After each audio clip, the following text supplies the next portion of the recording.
on their topic of Bosa, my thing is love the player, but he is injury prone. That's my concern. And you do bring up good points about wanting to pay a defensive lineman a big chunk of the salary cap when he's not the quarterback or, going to be touching the ball every play Not or for every me. other play. Yeah, not I for me.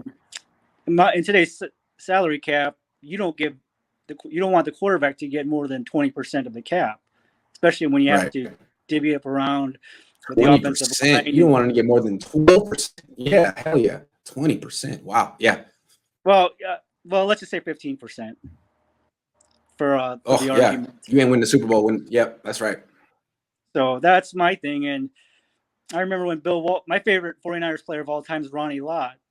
And when Bill Walsh drafted him in 1981, I was crushed when he didn't re-sign him after the 10th season because Bill had the philosophy of not signing players beyond their 10th season with the team.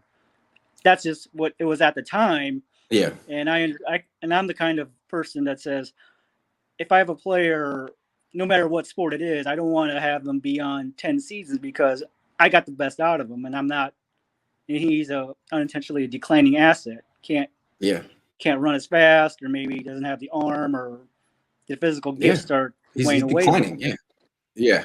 So Absolutely. I can understand, and John Lynch, I believe, is smart enough to say, "Hey, I can't be seeing an asset here, but then I also have to look 3 to 5 years beyond on how I could keep the team continually competitive and in contention for championships because that's the I big think this team's going to need a first-round pick next year. I mean, I don't think they're going to win the Super Bowl this year. They're still building something, and Trey Lance will help a lot, but they could use a first-round pick next year. Yeah, I agree. And one thing Bill Walsh did, looking back at his drafts in 1981, he had drafted a bunch of defensive backs, young defensive backs, and to me, another thing about the Bucs is they had a very young secondary that could compete with fast wide receivers and tight ends.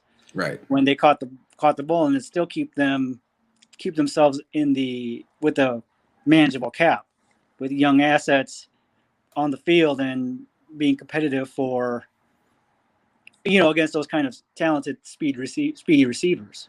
Yep, definitely. So, I definitely agree, though. We have to at least give consideration to it just because I don't want to pay Bosa 35 to 40 million.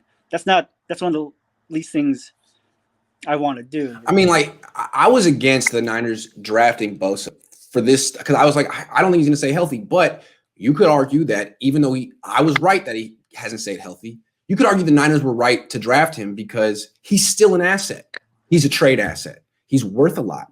Had they drafted anyone else, still wouldn't be worth as much. They might have a brighter future. So if they feel like, let's get one more season out of Nick Bosa, play him as much as we can, get whatever we can, and then instead of paying him a lot of money, just feel blessed that we got 2 good years for relatively cheap and let the next team deal with the headache that is his durability. I think it's a reasonable way to deal with it. Unless the Niners are really, really believe that he's not injury prone. The stuff that he's dealt with 3 times now, the 3 major surgeries before 24 were all flukes that were not related. Possible they feel that way.